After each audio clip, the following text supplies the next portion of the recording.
नमस्कार. मी प्राध्यापक डॉक्टर नितीन जाधव, राज्यशास्त्र विभाग प्रमुख, SVKT कला, वाणिज्य आणि विज्ञान महाविद्यालय देवळाली कॅम्प. आज आपण घटना समिती या प्रश्नाचा आढावा घेणार आहोत. तत्पूर्वी मागच्या तासाला आपण जो भारतीय राज्यघटनेचा सरनामा आहे, प्रस्तावना आहे, या प्रश्नाचा आढावा घेतला आणि त्या सरनाम्यातून आपल्या राज्यव्यवस्थेचं स्वरूप, राज्यघटनेतील तत्त्वे, तसेच राज्यघटनेचा उगम स्रोत कोणता आहे हे जाणून घेण्याचा प्रयत्न केला. आणि त्याच अनुषंगाने आज आपण ह्या भारतीय राज्यघटनेच्या पेपरमधील FIVAला तुम्हाला जो पेपर आहे त्यातील पुढचा जो भाग आहे तो म्हणजे घटना समिती होय. आणि मग आज आपण भारतीय जी घटना समिती आहे ती घटना समिती नेमकी कधी तयार झाली, घटना समितीमध्ये कोणकोणत्या घटकांनी काम केलं, घटना समितीने कोणकोणत्या प्रकारचं काम केलं, ही सर्व प्रक्रिया सुरुवातीपासून तर शेवटपर्यंत आपण जाणून घेण्याचा प्रयत्न करणार आहोत. घटना समिती म्हणजे नेमकं काय, तर भारतीय राज्यघटना निर्माण करणाऱ्या या समितीला घटना समिती म्हटलं जातं. 15 ऑगस्ट 1947ला देश स्वतंत्र झाला. भारताने लोकशाही व्यवस्थेचा स्वीकार केला आणि ह्या लोकशाहीच्या चौकटीमध्ये आपण जी व्यवस्था स्वीकारली ती व्यवस्था ज्या तत्वांनुसार चालते ती तत्व म्हणजे राज्यघटनेतील नियम होय. आणि ही राज्यघटना निर्माण करणाऱ्या, ही तत्व निर्माण करणाऱ्या या समितीला घटना समिती असं संबोधलं जातं. या घटना समितीची पार्श्वभूमी आजच्या तासामध्ये आपण जाणून घेणार आहोत. तसेच आपली राज्यघटना निर्माण करणाऱ्या घटना समितीचं जे महत्त्व आहे ते महत्त्व देखील आपल्याला आज जाणून घ्यावायचं आहे. त्याचबरोबर घटना समितीची जी संरचना आहे, म्हणजे सुरुवातीला घटना समितीच्या निवडणुकांपासून तर घटना समिती असलेले सदस्य, त्या घटना समितीत काम करण्यासाठी करण्यात आलेल्या वेगवेगळ्या प्रकारच्या समित्या, या सर्वांची जी बाबी आहेत या सर्व बाबी आजच्या तासामध्ये आपण जाणून घेणार आहोत. खरं तर आजच्या तासाच्या उद्दिष्टांमध्ये आपल्याला असं सांगता येतं की घटना समितीने म्हणजे 9 डिसेंबर 1946 पासून तर 26 नोव्हेंबर 1949 म्हणजे जवळपास 2 वर्ष 11 महिने आणि 18 दिवस या सर्व कालखंडामध्ये एकूण 11 अधिवेशनांमध्ये जे कामकाज केलं, या 11 अधिवेशनांच्या कालखंडामध्ये ज्या सर्व बाबी केल्या, यामध्ये आपल्याला एक प्रामुख्यानं एक बाब दिसून येते, ती म्हणजे घटना समितीच्या कामकाजामध्ये जी मसुदा समिती आहे या मसुदा समितीचं अनन्यसाधारण असं महत्त्व आहे. ज्या मसुदा समितीचे अध्यक्ष होते डॉक्टर बाबासाहेब आंबेडकर. इथं विद्यार्थी मित्रांनो एक लक्षात घ्या की घटना समिती ही एक मुख्य समिती आहे आणि तिच्या अंतर्गत काम करणाऱ्या इतरही उपसमित्या होत्या. त्या उपसमित्यांमधील एक समिती म्हणजे मसुदा समिती. ज्या मसुदा समितीचे अध्यक्ष होते डॉक्टर बाबासाहेब आंबेडकर. आणि मग ही जी घटना समिती होती त्या घटना समितीचे अध्यक्ष होते डॉक्टर राजेंद्र प्रसाद. आणि मग मसुदा समितीनं घटनेचा ड्राफ्ट तयार करण्याचं, मसुदा तयार करण्याचं जे काम केलं ते आपण आता पुढच्या स्लाईडमध्ये ते बघणारच आहोत. तत्पूर्वी या तासाचं जे उद्दिष्ट आहे ते म्हणजे आपल्या या घटना समितीची संरचना जी आहे किंवा घटना समितीचं जे महत्त्व आहे, घटना समितीची जी पार्श्वभूमी आहे. कारण आपण 1947 साली देश स्वतंत्र झाला आणि तत्पूर्वीच म्हणजे 9 डिसेंबर 1946लाच ह्या घटना समितीचं पहिलं अधिवेशन सुरू झालं. आपली जी घटना समिती आहे ती ह्या कॅबिनेट मिशन योजनेनुसार आपण तयार केली आहे. ब्रिटिशांचं जे कॅबिनेट मिशन होतं याला आपण त्रिमंत्री योजना म्हणतो. त्या त्रिमंत्री योजनेनुसार आपली घटना समिती तयार झाली. आणि मग ह्या घटना समितीनं स्वातंत्र्यापूर्वीच आपलं जे कामकाज सुरू केलं, हे कामकाजाचा आढावा, त्याचबरोबर त्या घटना समितीची संरचना, या सर्व बाबींचा आढावा आजच्या या लर्निंग ऑब्जेक्टिव्हमध्ये आजच्या तासामध्ये आपण घेणार आहोत. सुरुवातीला या घटना समितीची जी संकल्पना आहे, नेमकी घटना समिती काय किंवा घटना समितीची संकल्पना आपण जाणून घेणार आहोत. सुरुवातीलाच घटना म्हणजे असा नियमांचा संग्रह ज्यानुसार लोक, सरकार आणि सत्ता यांच्यातील सहसंबंध प्रस्थापित केले जातात. आणि मग अशी ही घटना ज्यामध्ये मूलभूत नियमांचा संग्रह ज्याला आपण म्हणतो, असे या घटनेमध्ये प्रामुख्याने असा मूलभूत नियमांचा संग्रह तयार करणारी ही एक समिती म्हणून ह्या घटना समितीकडे आपण बघतो. सुरुवातीला जर आपण विचार केला तर आपल्याला इथं स्लाईडवर दिसतंय की जी घटनेची जी संकल्पना आहे ती सुरुवातीच्या स्वातंत्र्यपूर्व कालखंडामध्येच काही भारतातील जे तत्ववेत्ते होते, भारतातील जी नेते मंडळी होती, यांनी घटना समितीच्या मागणीला, घटना समितीची संकल्पनेला कुठंतरी उल्लेख केलेला दिसून येतो. स्वातंत्र्यपूर्व कालखंडात जर विचार केला तर 1934 मध्ये एम.एन. रॉय, मानवेंद्रनाथ रॉय यांनी सर्वप्रथम भारताला घटना असली पाहिजे, घटनेचा उल्लेख, या शब्दाचा उल्लेख केला. सुरुवातीला त्यांनी केला. त्यानंतर 1935 साली भारतीय राष्ट्रीय काँग्रेसने देखील अशा प्रकारच्या घटना समितीची मागणी केली. पुढे 1940ची ऑगस्ट संधी किंवा 1942ला सर स्टॅफर्ड क्रिप्स भारतात आले आणि त्यांनी देखील अशा प्रकारच्या घटना समितीचा प्रस्ताव मांडला, परंतु मुस्लिम लीगने या क्रिप्स योजनेतील जी घटना समितीची प्रस्तावना होती ती नाकारली. त्यानंतर पुढच्या कालखंडामध्ये ह्या जागतिक राजकारणाचा ज्यावेळेस विचार आपण करतो, त्या जागतिक राजकारणामध्ये काही घडामोडी घडल्या. म्हणजेच दुसऱ्या महायुद्धाला सुरुवात झाली होती, दुसरं महायुद्ध सुरू होतं आणि दुसऱ्या महायुद्धाच्या समाप्तीकडे जात असताना जपानमध्ये हिरोशिमा नागासाकी शहरांमध्ये अणुबॉम्ब पडला. एका बाजूने जपानवर पडलेला अणुबॉम्ब, दुसरीकडे जागतिक शांततेसाठी 24 ऑक्टोबर 1945ला युनोच्या स्थापनेच्या संदर्भाने झालेल्या हालचाली, महासत्तांना आणि सर्वच देशांना जागतिक शांततेची निर्माण झालेली गरज, या सगळ्या प्रसंगांमध्ये जागतिक वातावरण, जागतिक लोकमताचा रेटा ह्या इंग्लंडवर असलेला आणि मग हे जनमताची दखल घेऊन भारतातील सगळं आंदोलन जे होतं ते तीव्र झालेलं होतं आणि ह्या सगळ्या परिस्थितीमध्ये भारताला स्वातंत्र्य दिल्याशिवाय पर्याय नव्हता. आणि तत्पूर्वीच या ब्रिटिशांनी, जे ब्रिटिश मंत्रिमंडळामध्ये 3 मंत्री होते ज्यांना आपण त्रिमंत्री योजना किंवा कॅबिनेट मिशन असं म्हणतो, या 3 मंत्र्यांच्या नेतृत्वाखाली कॅबिनेट मिशन भारतात आलं. 24 मार्च 1946ला ही कॅबिनेट मिशन भारतात आलं, ज्यामध्ये पॅथिक लॉरेन्स, क्रिप्स आणि अलेक्झांडर हे 3 मंत्री त्यामध्ये समाविष्ट झाले होते. यांनी घटना समितीचा जे आता कॅबिनेट मिशनच्या अनेक तरतुदी होत्या, हंगामी सरकारच्या बाबतीतली तरतूद असेल किंवा ह्या कॅबिनेट मिशनमध्ये घटना समितीची तरतूद असेल, इतरही ज्या तरतुदी होत्या, परंतु आतल्या इथं कॅबिनेट मिशनमधील आपल्या सगळ्यात महत्त्वाची तरतूद म्हणजे घटना समितीची तरतूद होय.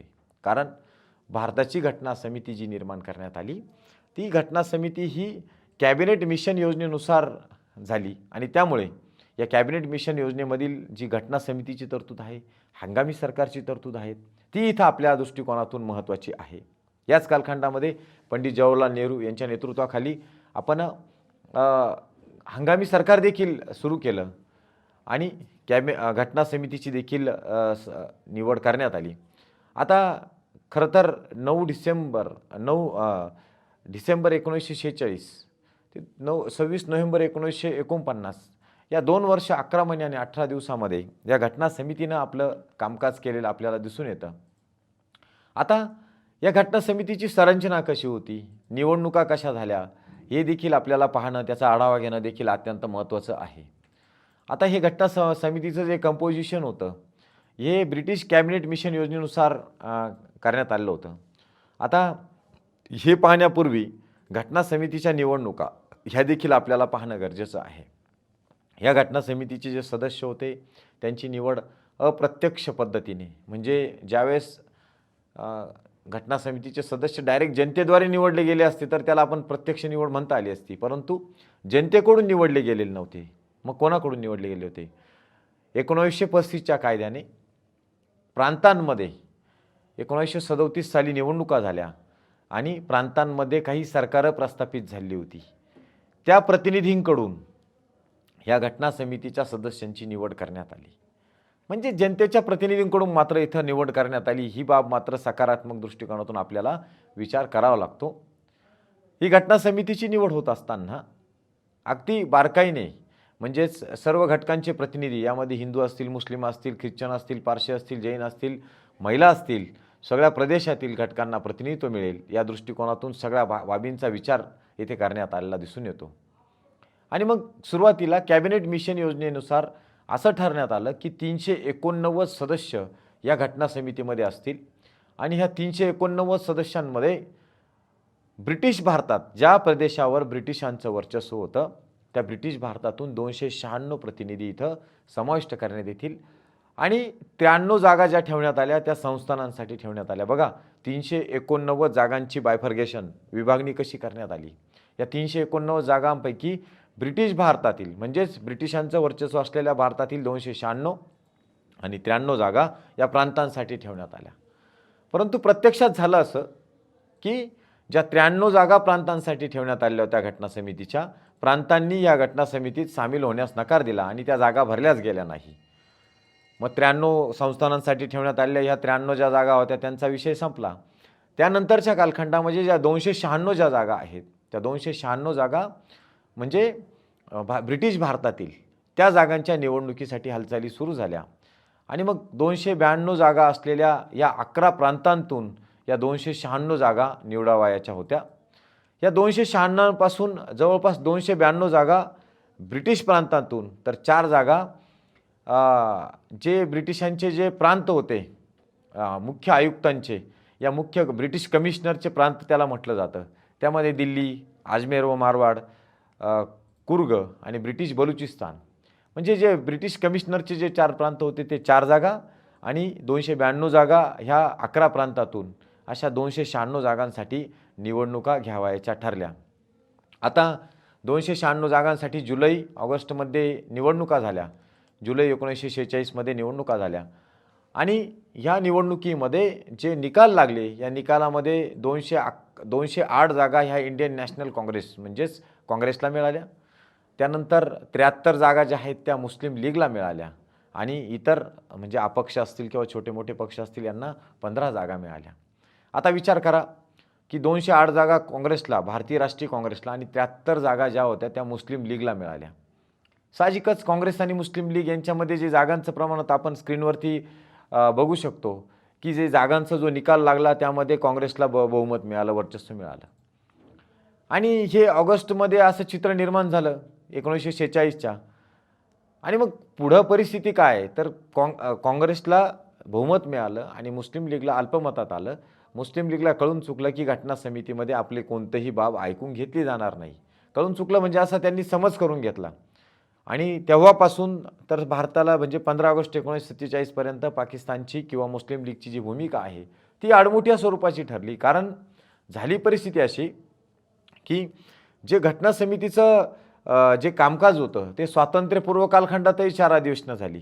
म्हणजे 9 डिसेंबर 1946 पासून तर 15 ऑगस्ट 1947 पर्यंत टोटल आपली जी 11 अधिवेशनं झाली घटना समितीची त्यापैकी 4 अधिवेशनं ही स्वातंत्र्यपूर्व कालखंडात झाली आणि त्यानंतर स्वातंत्र्यानंतर 7 अधिवेशनं झाली. अशी टोटल 11 अधिवेशनांमध्ये आपल्या घटना समितीचं कामकाज पूर्ण झालं. पण परिस्थिती अशा प्रकारची आहे की इथं ह्या एकूण जे 4 अधिवेशनं झाली घटना स्वातंत्र्याच्या पूर्व कालखंडात 15 ऑगस्ट 1947 पर्यंत या अधिवेशनांमध्ये काँग्रेसला जोडी मुस्लिम लीग पण होतं स्वातंत्र्य मिळेपर्यंत आणि या 4 अधिवेशनांमध्ये एक आडमोठी भूमिका या मुस्लिम लीगने घेतल्यामुळे घटना समितीच्या कामकाजामध्ये अनेक अडसर निर्माण झाले. पण स्वातंत्र्याच्या दिवसापासून मुस्लिम म्हणजे स्वतंत्र पाकिस्तानची निर्मिती तिकडं 14 ऑगस्ट 1947लाच झाली आणि मग ह्या स्वातंत्र्यानंतरच्या कालखंडामध्ये नंतर मात्र आपल्या घटना समितीच्या कामकाजाला मात्र गती आली. अशा पद्धतीनं ही जी घटना समितीची जी निवड झाली ह्या निवडणुकीमध्ये सुरुवातीला संस्थानांच्या प्रतिनिधी भाग घेतला नाही.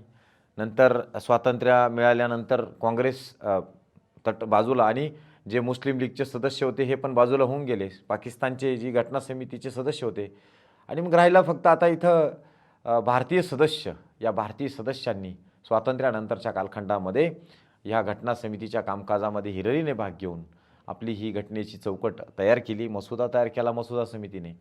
आणि मग ह्या घटना समितीची जी संरचना आहे या संरचनेमध्ये वेगवेगळ्या धर्माच्या लोकांना प्रतिनिधित्व मिळालेलं होतं, वेगवेगळ्या प्रदेशातील लोकांना प्रतिनिधित्व मिळालं होतं, वेगवेगळ्या जाती असतील, धर्म असतील, वेगवेगळे समाजातील घटक त्यामध्ये पुरुषांच्या बरोबरीने स्त्रियांना देखील प्रतिनिधित्व मिळालेलं होतं. म्हणजेच भारतीय घटना समिती जी आहे ती सर्वसमावेशक अशी घटना समिती इथं तयार झालेली आपल्याला दिसून येते आणि अप्रत्यक्ष पद्धतीने ह्या घटना समितीची निवड करण्यात आलेली होती. अशा पद्धतीने आपल्याला ही घटना समितीची संरचना पाहता येते. यानंतर आपल्याला या घटना समितीचं कामकाज देखील जाणून घ्यावायचं आहे. सुरुवातीलाच मी स्पष्ट केलं की आपण आता स्क्रीनवर बघू शकतो की आपली घटना समिती जी आहे ती घटना समितीने जी घटना निर्माण केली, या घटना समितीच्या कामकाज चालू असताना 2 वर्ष 11 महिने आणि 18 दिवस इतका कालखंड लागला. तारखेच्या सांगायचे झाला तर 9 डिसेंबर 1946 ते 26 नोव्हेंबर 1949. मग आता हा जो कालखंड आहे, या दोन्ही तारखांच्या मधला कालखंड 2 वर्ष 11 महिने आणि 18 दिवसांचा, या कालखंडामध्ये घटना समितीने आपलं कामकाज केलं. कामकाज करत असताना पहिली बैठक जी आहे घटना समितीची, ती बैठक 9 डिसेंबर 1946ला भरली. आता खरं तर ह्या 9 डिसेंबरपासूनच मुस्लिम लीगचं बहिष्कारच होता कामकाजावर. मुस्लिम लीगने असं खास भाग घेतलाच नाही, बहिष्कारच होता. पण स्वातंत्र्य मिळेपर्यंत म्हणजे पहिले 4 अधिवेशनांपर्यंत आता भाग घेतंय का मुस्लिम का नाही घेत, किंवा बहिष्कारच राहील का, म्हणजे संदिग्धता निर्माण झाली होती, अस्पष्टता होती. आणि म्हणून घटना समितीच्या कामकाजाला आपल्या स्वातंत्र्यापर्यंत वेग आलाच नाही. या पहिल्या अधिवेशनामध्येच पंडित जवाहरलाल नेहरू यांनी 13 डिसेंबर 1946ला एक उद्दिष्टांचा ठराव पंडित जवाहरलाल नेहरू यांनी या घटना मसुदा समितीपुढे मांडला. नंतर तो पुढे 22 जानेवारी 1947ला तो ठराव मंजूर झाला, ज्याला आजचा आपला घटनेचा सरनामा म्हणजे आपण जे संविधान म्हणतो, आम्ही भारतीय जनता भारताचे सार्वभौम समाजवादी धर्मनिरपेक्ष प्रजासत्ताक गणराज्य निर्माण करण्याचे, हा जो सरनामा आहे, प्रिअम्बल आहे, हा 22 जानेवारी 1947ला मंजूर करण्यात आला. या घटना समितीने मंजूर केला. आणि मग सुरुवातीच्या पहिल्या अधिवेशनातच हा सरनामाचा ठराव हा पंडित नेहरूंनी मांडलेला होता. आणि म्हणून जरी मुस्लिम लीगची भूमिका आडमोठी स्वरूपाची जरी असली तरी ही कामकाजाला हळूहळू सुरुवात झालेली होती. या पहिल्या अधिवेशनामध्येच म्हणजे 9 डिसेंबर 1946ला जे पहिलं अधिवेशन सुरू झालं, या अधिवेशनामध्येच खरं तर 9 डिसेंबरला सच्चिदानंद सिन्हा हे ज्येष्ठ सदस्य म्हणून त्यांची अध्यक्षपदावर निवड करण्यात आली, घटना समितीचे अध्यक्ष म्हणून. परंतु 2च दिवसांनी म्हणजे 11 डिसेंबर 1946ला आपल्या घटना समितीचे अध्यक्ष म्हणून राजेंद्र प्रसाद यांची नेमणूक करण्यात आली. तर घटना समितीचे उपाध्यक्ष म्हणून H.C. मुखर्जी आणि घटना समितीचे सल्लागार म्हणून सर B.N. राव यांची नियुक्ती करण्यात आली. आता इथं 11 डिसेंबर 1946 खऱ्या अर्थानं राजेंद्र प्रसाद यांच्या नेतृत्वाखाली घटना समितीचं कामकाज सुरू झालं. या दरम्यान मे 1949मध्ये जे राष्ट्रकुलाचा गट होता, म्हणजे ब्रिटिशांच्या अखत्यारीत असणारे जे देश होते आणि जे स्वातंत्र्य झाली, यांना राष्ट्रकुलाच्या सदस्यत्वासाठी आपल्या घटना समितीने मान्यता दिली मे 1949मध्ये. तसंच भारताचा जो ध्वज होता तो देखील 22 जुलै 1947ला स्वीकारण्यात आला. आणि पुढे 24 जानेवारी 1950ला जे राष्ट्रगीत आहे, राष्ट्रगान आहे, जनगण मन वंदे मातरम, हे देखील स्वीकारलं. आणि हे स्वीकारल्यानंतर हे देखील इथं घटना समितीच्या कामकाजामधील महत्त्वाच्या बाबी आपल्याला सांगता येतील. आता या घटना समितीला 2 कामं करायची होती, संविधान सभेला 2 कामं करायची होती. म्हणजे संविधान सभेला कायदेमंडळाचा दर्जा प्राप्त झाला कधी, भारताला स्वातंत्र्य मिळाल्यानंतर.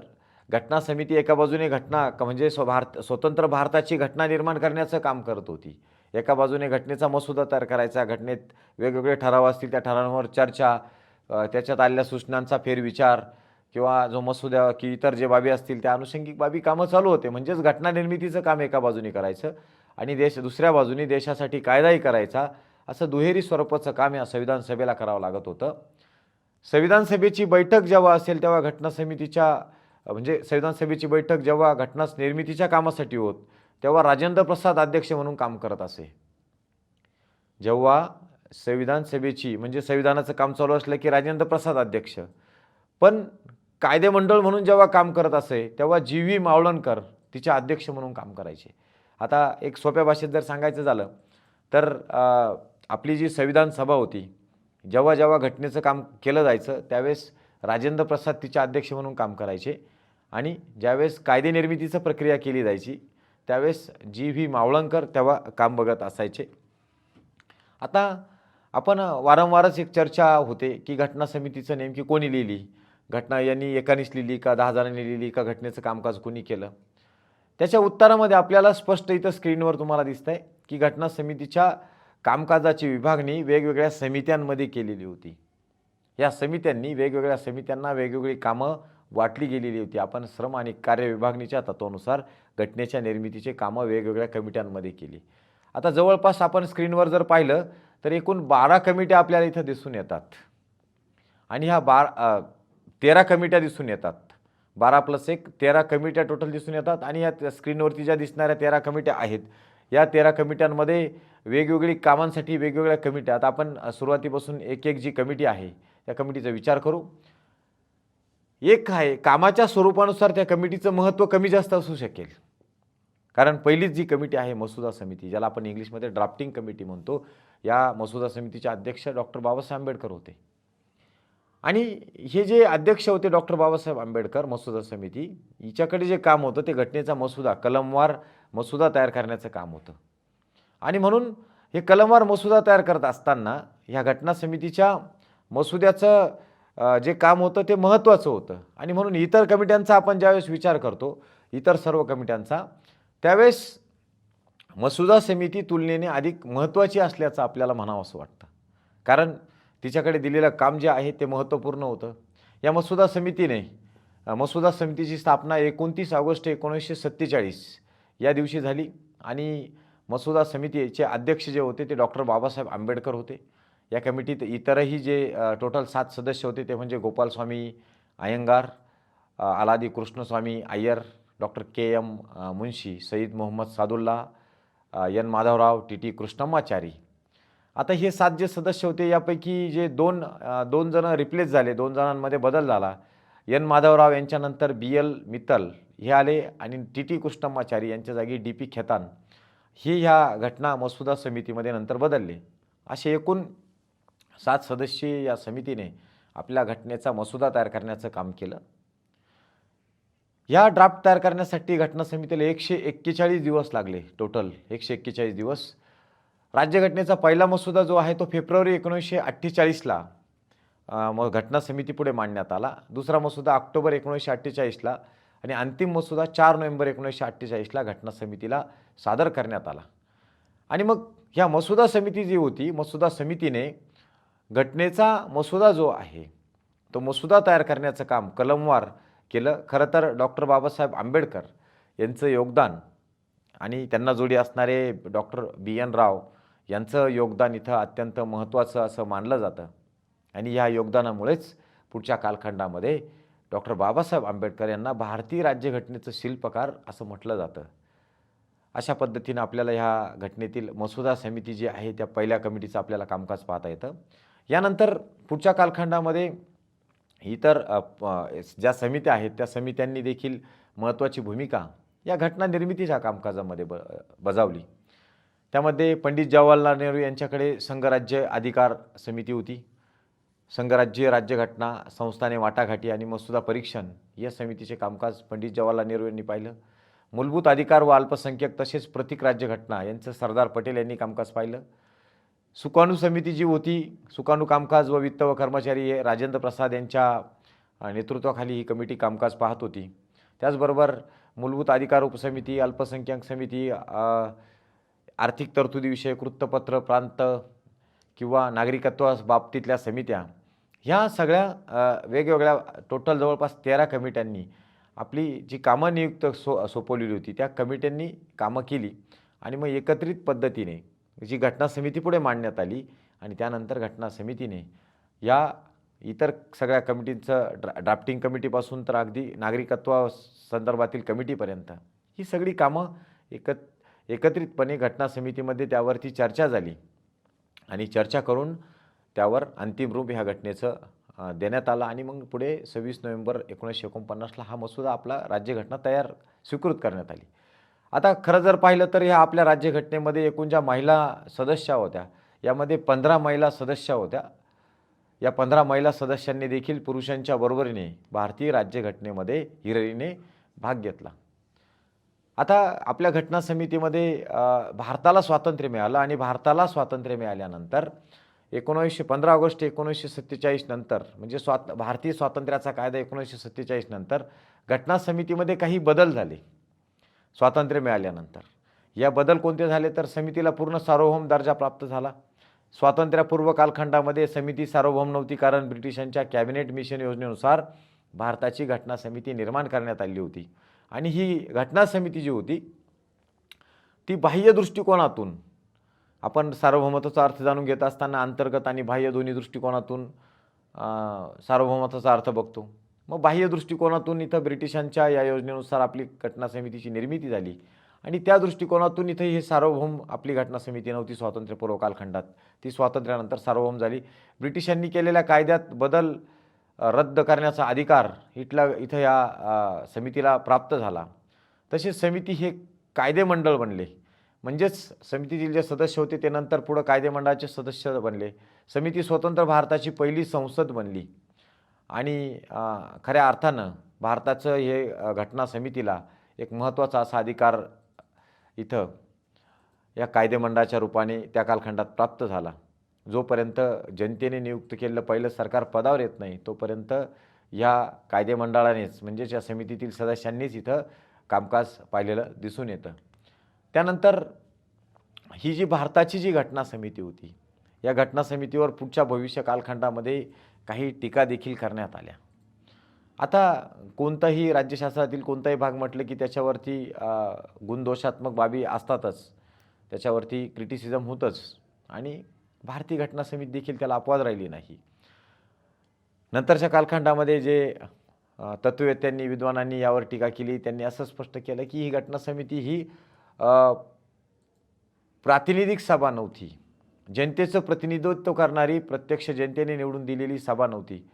आणि मग प्रातिनिधिक सभा नसल्यामुळं त्यावर टीका झाली की ही प्रातिनिधिक सभा नाही. दुसरं, ती सार्वभौम सभा नव्हती. सार्वभौम म्हणजे जसं आज भारताचं शासन सार्वभौम आहे, पाकिस्तानचा तुलना केली तर पाकिस्तान हे सार्वभौम नाही, तसंच ब्रिटिशांच्या ह्या त्रिमंत्री योजनेनुसार, कॅबिनेट मिशन योजनेनुसार आपली घटना समिती बनलेली होती आणि म्हणून तिचं स्वरूप सार्वभौम नाही असं टीका तिच्यात केली गेली. त्यानंतर काँग्रेसचं वर्चस्व असलेली सभा अशी टीका देखील पुढच्या कालखंडात झाली. कारण परिस्थिती अशी झाली की काँग्रेसने जे सदस्य होते, कारण सुरुवातीला संस्थानांचे प्रतिनिधी सहभागी झाले नाही, नंतर स्वातंत्र्याच्या कालखंडानंतर मुस्लिम लीगचे सदस्य पण बाजूला झाले आणि उर्वरित काँग्रेसची सदस्यच फक्त त्यामध्ये राहिली. आणि परिणाम असा झाला की काँग्रेसचं वर्चस्व, घटना समिती म्हणजे काँग्रेस आणि काँग्रेस म्हणजे भारत असा अर्थ इथं तयार व्हायला लागला. अशा प्रकारची टीका झाली. आजही आपल्या घटनेवर काँग्रेसी विचारसरणीचा छापच तिथं दिसून येतो. गांधीवादी विचारसरणीचा, काँग्रेसच्या पुढाऱ्यांचा किंवा काँग्रेसची विचारसरणी जी आहे सेक्युलरिझमची असेल किंवा ती सगळी विचारसरणी, याचाच छाप आपल्याला या घटना समितीवर असल्याचं दिसून येतं.